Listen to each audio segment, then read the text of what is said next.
Omene, last week, sometime around last week, we spoke to you to get your reaction on the UPU visit to former governor, His Excellency Dr. Ifeanyi Okowa, which you gave us your honest opinion, condemning the move by the UPU President General, Olorogun Ese Gam.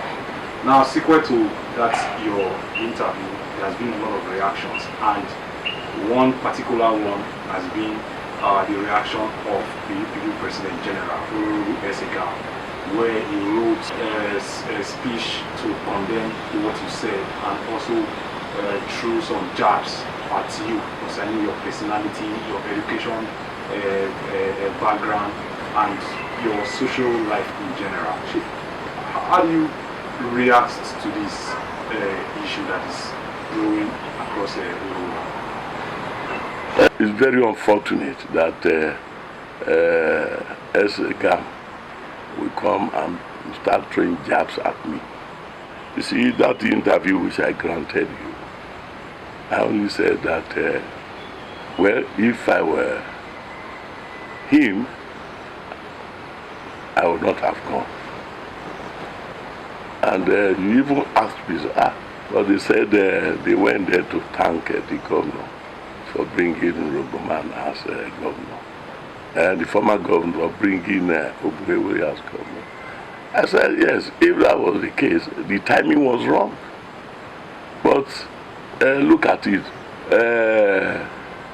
Governor Obuewe has been there for over 1.5 years. All this while, they did not go to thank him. It was now that EFCC invited him and detained him for some days. Immediately he came back, they now went to him. UPU is not a toy. That is not a toy that an individual or some group of people can just play with. It's not like that. Instead of taking the advice given by me and many other Urobo dignitaries, he became aggressive, attacking my personality, that I did not go to school, I'm not an engineer, I'm a poor man, I'm a troublesome person, I was quarreling with the kings, quarreling with A and B. All these attacks were uncalled for.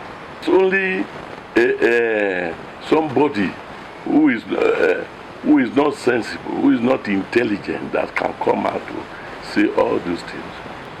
When I left secondary school, I went to work with custom in Lagos. After some time, because I value education, I left custom. I resigned from custom, went to Germany to study engineering, because that's a very good country for it. Then I was there for about 7 years. When I finished, I came back to Nigeria and established Paragon Construction Company. I built about 10 branches for Oceanic Bank of those days. Even I left Lagos to worry to build branch. I went as far as to Kano to build a branch office. Why? Because of my performance. That is apart from federal government work. So you come to say, oh, it's questionable. Apart from, I'm very versatile.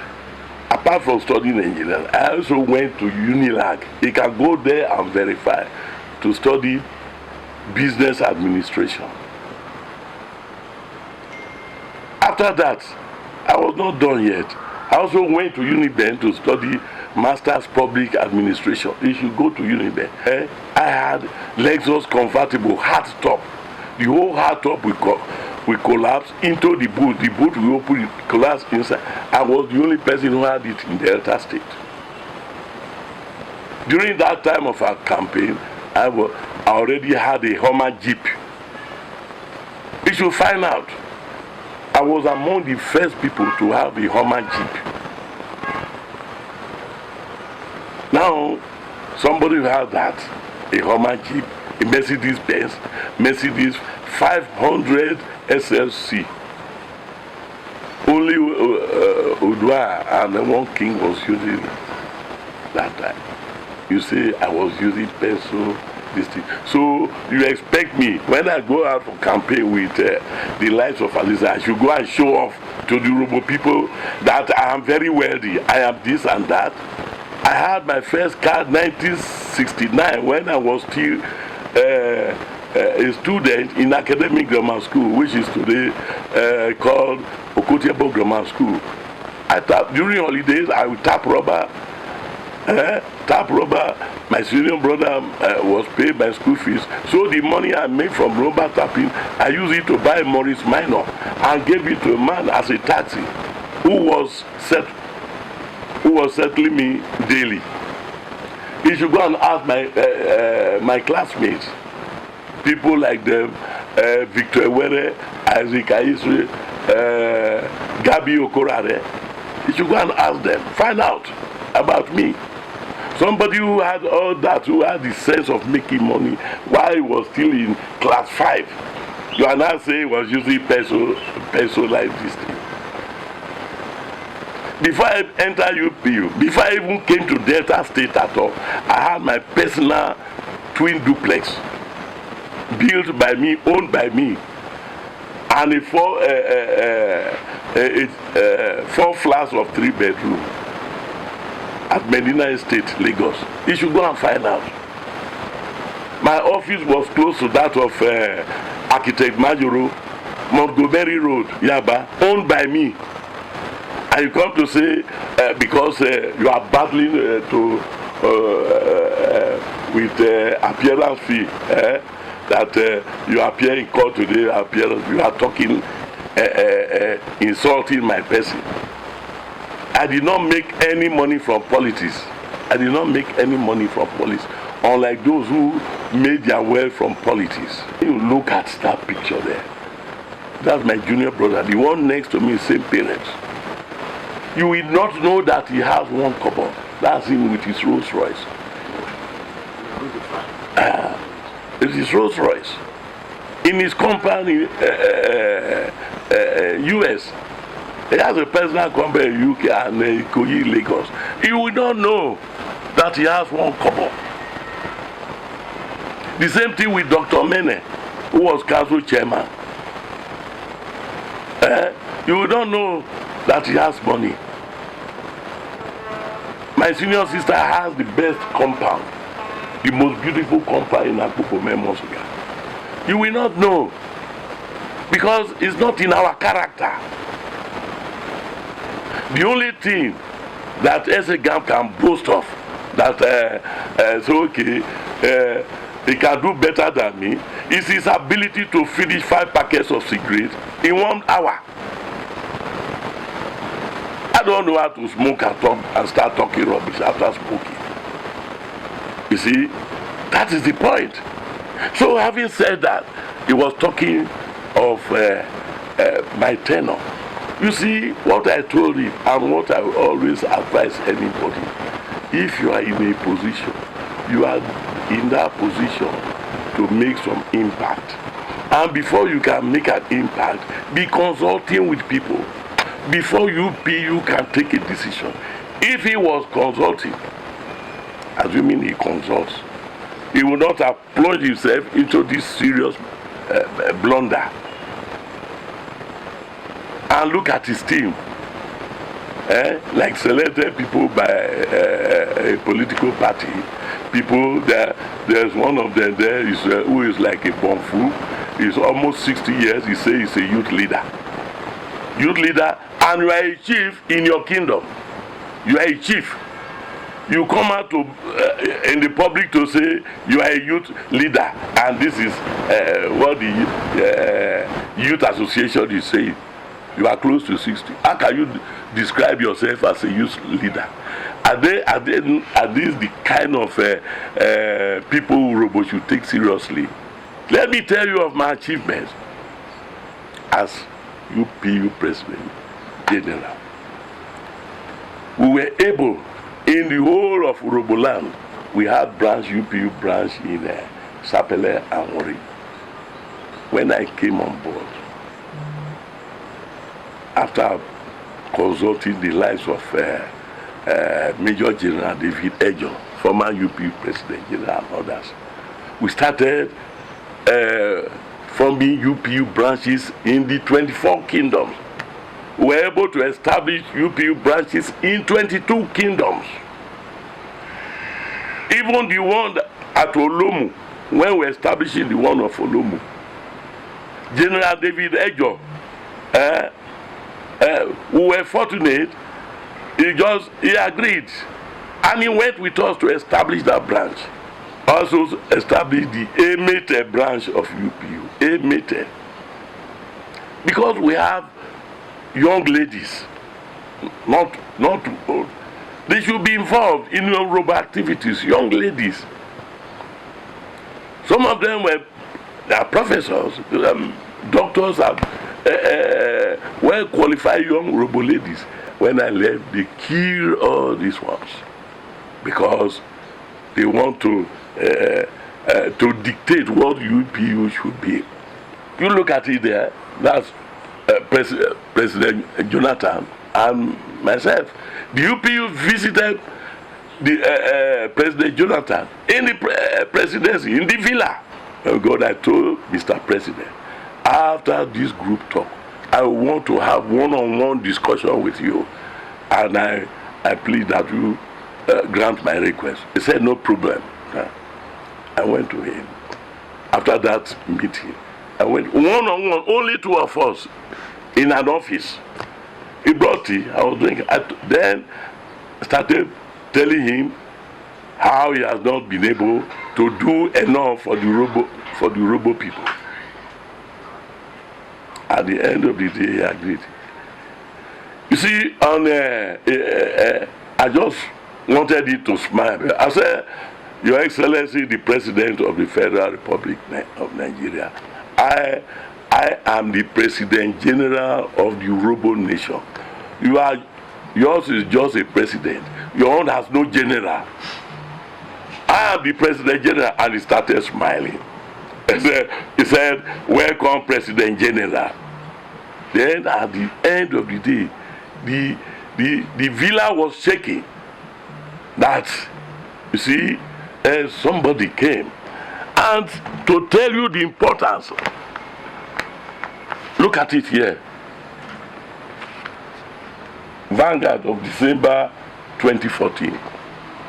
You see, when you see the picture, Vanguard front page, that is me and President Jonathan.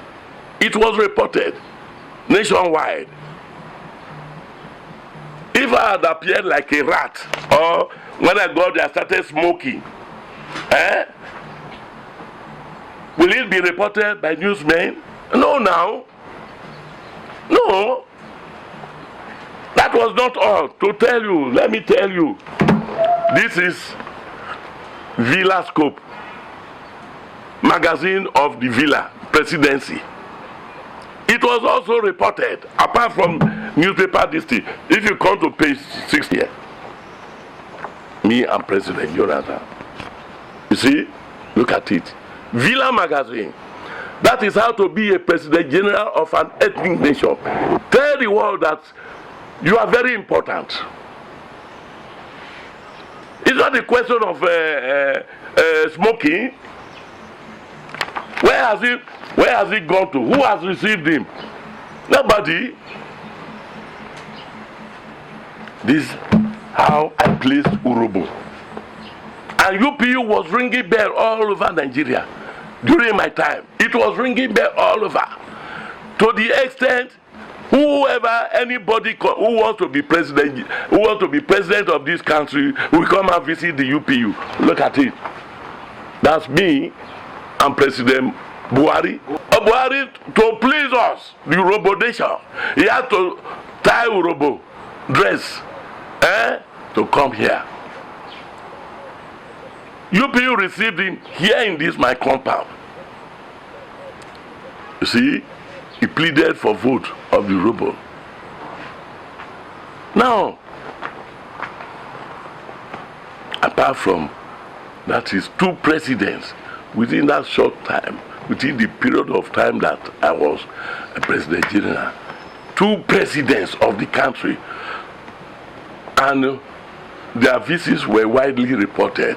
Are you saying that other people in Nigeria will not respect the Urhobos?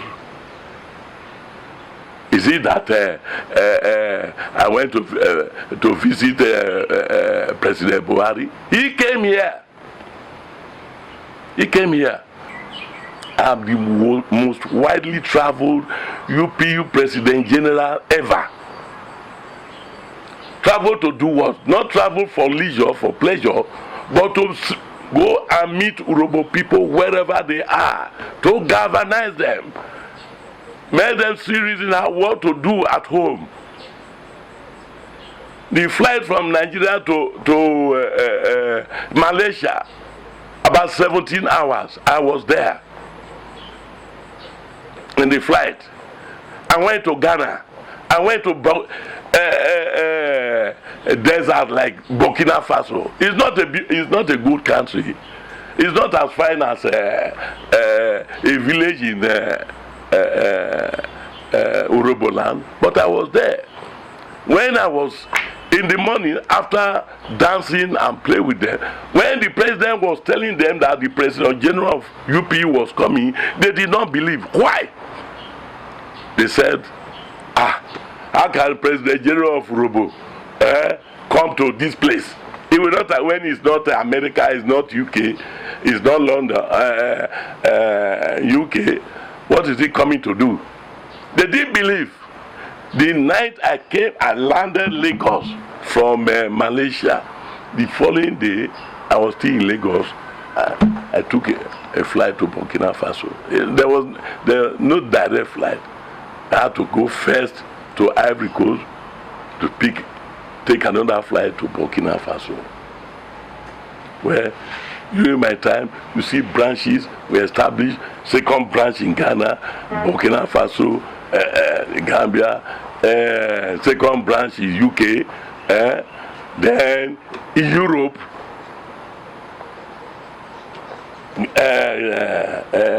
Germany, Austria, Italy, the presidents of those people, they are still discussing with me, talking to me till tomorrow, because I was reaching out to them. The people who will not want Urhobo to grow, who will want to sell Urhobo to the outside world, to the enemies, they can never agree with such people. You come and begin to attack somebody like Ese Gam, who will always speak the truth to people. Professor Boje, who was advising you, you're attacking that professor of political science. Can you ever be a professor in your life? If you are very good in your calling, why are you not a senior advocate of Nigeria? Our younger people don't senior advocates. Did you contest any election? The election, the so-called election that brought Tiger himself to power, was there any delegates? After we've conducted our election, then the Ottoman came up and said, oh, this Urhobo crisis, let us meet at Uyemge to settle it, to look the way out. Not knowing what deceiving people and the drivers of the prominent people that won there, they are the ones who used to say, it's election, no, kangaroo, they say, it's President General. Now, there is one person, but they call himself, he said the people who advise Ese Gam to this thing, they are troubleshooters. It means he does not know the meaning of his troubleshooter. It should not bring trouble to the government of Oborewori. Because the government, people like that, who should be image maker of government, should not bring trouble to the government.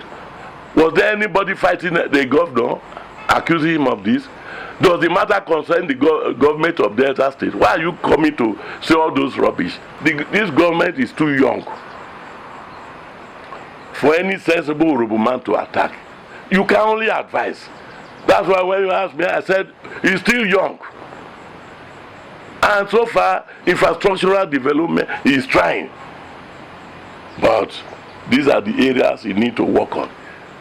Personally, I have no problem with former Governor Okowa. I have no problem with Sheriff. We only advise. Have I not when Okowa left office, have I not visited him? I have visited him. He received me well. So why will he want to bring Okowa into the matter? People like Olorogun Ese Gam. Why will he want to bring Okowa into the matter? Was anybody fighting Okowa, referring to Okowa? He was invited. Has he been the only one invited in Nigeria by EFCC? Those other people invited, what came out of it? I don't believe in all those things. That's why at the time when Ike Clark came out to say so, I told him, I said, come, you are a father.